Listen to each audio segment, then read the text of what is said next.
Hi നമസ്കാരം. കളങ്കാവലിൻ്റെ ഇപ്പോഴത്തെ അവസ്ഥ അറിയാൻ നിങ്ങൾക്ക് ആഗ്രഹം ഉണ്ടാവില്ലേ? ഉണ്ടാവും എന്നാണ് ഞാൻ കരുതുന്നത്. കാരണം ബബ്ബയ്ക്ക് ഉണ്ടായ കാര്യം എന്താണെന്നൊക്കെ നിങ്ങൾക്ക് മനസ്സിലായിട്ടുണ്ടാവും. വലിയ ഹൈപ്പിൽ ഒരുപാട് താരനിരയുമായി എത്തിയ ബബ്ബ പ്രേക്ഷകർക്ക് വേണ്ടത്ര രീതിയിൽ രസിച്ചില്ല എന്ന് വേണം കരുതാൻ. ചിത്രം ലോജിക്കലെസ് ആയിട്ടുള്ളൊരു സിനിമയാണെന്നും അതൊരു മാഡ്നസ് വേൾഡിൻ്റെ ക്രിയേഷനാണെന്നൊക്കെ പറഞ്ഞിട്ടുണ്ടെങ്കിലും അതിനും ഒരു പരിധിയില്ലേ എന്നാണ് ജനങ്ങൾ ചോദിക്കുന്നത്. കഴിഞ്ഞ ദിവസങ്ങളിലൊക്കെ തിയേറ്ററിൻ്റെ പരിസരത്തോടൊക്കെ എനിക്ക് യാത്ര ചെയ്യേണ്ടി വന്നു. ക്രിസ്മസ് തിരക്കാണ്, ജോലി സംബന്ധമായിട്ടുള്ള തിരക്കുകളും ഒപ്പം പർച്ചേസിങ്ങും ഒക്കെ കഴിഞ്ഞെത്തുമ്പോൾ പല തിയേറ്ററുകളുടെ മുന്നിലൂടെയാണ് ഞാൻ തൃശ്ശൂർ ടൗണിലൂടെ കടന്നു പോകുന്നത്, സിറ്റിയിലൂടെ കടന്നു പോകുന്നത്. അപ്പോൾ ഞാൻ തൃശ്ശൂർ രാഗം വാച്ച് ചെയ്തു. അവിടെ ഒരു 50% ആളുകളേ ഉള്ളൂ. അത് മൂന്നാമത്തെ ദിവസമാണെന്ന് നോക്കണം. 3-4 ദിവസമായിട്ട് സിനിമ ഇറങ്ങിയിട്ട്. സാധാരണ അവിടെയൊക്കെ ഒരു നല്ല പടം ക്ലിക്കാവുകയാണെങ്കിൽ ഒരാഴ്ചത്തേക്ക് അവിടെ ഹൗസ്ഫുൾ ബോർഡുകളും വണ്ടികളുടെ നീണ്ട ക്യൂവുമാണ് കാണാറ്. അതവിടെ കണ്ടില്ല. പിന്നെ അല്പമെങ്കിലും തിരക്ക് ഞാൻ കണ്ടത് വിയൂർ ദ്വീപ് എന്ന് പറഞ്ഞ താരതമ്യേന 300ഓളം സീറ്റ് കഷ്ടിയുള്ള ഒരു ചെറിയൊരു തിയേറ്ററുണ്ട്. ബി ക്ലാസ് ആയിരുന്നത് എ ക്ലാസ് ആക്കി മാറ്റിയതാണ് ഈ അടുത്ത്. അവിടെ ഒരു 70%-60% ആളുകളുണ്ട് എന്ന് വേണമെങ്കിൽ കരുതാം. എങ്കിലും വണ്ടികളുടെ എണ്ണം നോക്കിയിട്ടാണ് പറയണത് കേട്ടോ. പക്ഷേ ആൾക്കാർ അവിടെ ഒരു കാറിൽ വന്നെങ്കിൽ നമുക്ക് രക്ഷയൊന്നുമില്ല.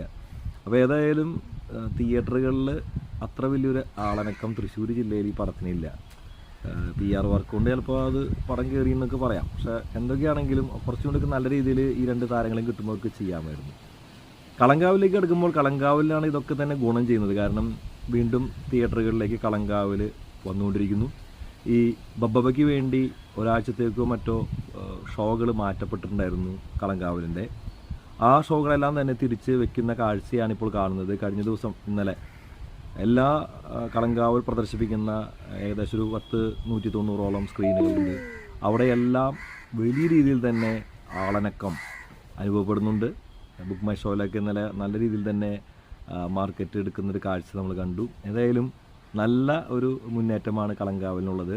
വെറും 17 ദിവസങ്ങൾ കൊണ്ട് ചിത്രം 82 കോടിക്കടുത്തുള്ളൊരു കളക്ഷൻ നേടിക്കഴിഞ്ഞു എന്നാണ് എനിക്ക് കിട്ടിയ അനൗദ്യോഗികമായ റിപ്പോർട്ടുകൾ. ഇനി കമ്പനി പുറത്തു വിടുമ്പോൾ ഔദ്യോഗികം എന്ന് പറയാൻ പറ്റൂ. ഏതായാലും ഈ സിനിമ വലിയൊരു വിജയത്തിലേക്കാണ് നീങ്ങുന്നത്. ഡിസംബർ 5-ന് എത്തിയ ഈ സിനിമ ഒരാഴ്ച മുമ്പെങ്കിലും ഇറങ്ങിയിരുന്നെങ്കിൽ ഇപ്പോൾ 100 കോടി ഉറപ്പായിട്ട് നമുക്ക് പറയാമായിരുന്നു. ഇനി 100 കോടി എത്തുമോ ഇല്ലയോ എന്നൊക്കെ അറിയണമെങ്കിൽ ഇനിയും നമ്മുടെ ക്രിസ്മസ് സീസൺ വന്നെത്തണം. ക്രിസ്മസ് സീസണിൽ വരുന്ന മറ്റു സിനിമകളെ കൂടി അത് ആശ്രയിച്ചിരിക്കും. ഏതായാലും ബബ്ബയ്ക്ക് കാര്യമായിട്ടുള്ളൊരു വെല്ലുവിളി ഉയർത്താൻ, പ്രത്യേകിച്ച് കളങ്കാവിലിനെതിരെ ഒരു വെല്ലുവിളി ഉയർത്തിക്കൊണ്ട് മുന്നോട്ട് പോകാൻ സാധിച്ചിട്ടില്ല എന്നുള്ളതാണ് വാസ്തവം. ഇനി മറ്റുള്ള സിനിമകൾക്ക് എന്താണെന്ന് അറിഞ്ഞുകൂടാ. സിനിമയ്ക്ക് ഇതുവരെ 80 കോടിക്ക് മുകളിൽ ഒരു കളക്ഷൻ നേടിക്കഴിഞ്ഞു എന്നുള്ള റിപ്പോർട്ടാണ് എനിക്ക് കിട്ടിയിട്ടുള്ളത്. നിങ്ങൾക്കും അത് തന്നെ അറിഞ്ഞു കാണുമെന്ന് കരുതുകയാണ്. അപ്പോൾ എന്തായാലും കളങ്കാവിൽ ഇതുവരെ കാണാത്തവരുണ്ടെങ്കിൽ തിയേറ്ററിൽ പോവുക, വാച്ച് ചെയ്യുക. നിങ്ങളുടെ അഭിപ്രായങ്ങൾ താഴെ കാണുന്ന കമൻറ്റ് ബോക്സിൽ രേഖപ്പെടുത്തുക. കണ്ടവർക്കും പറയാം.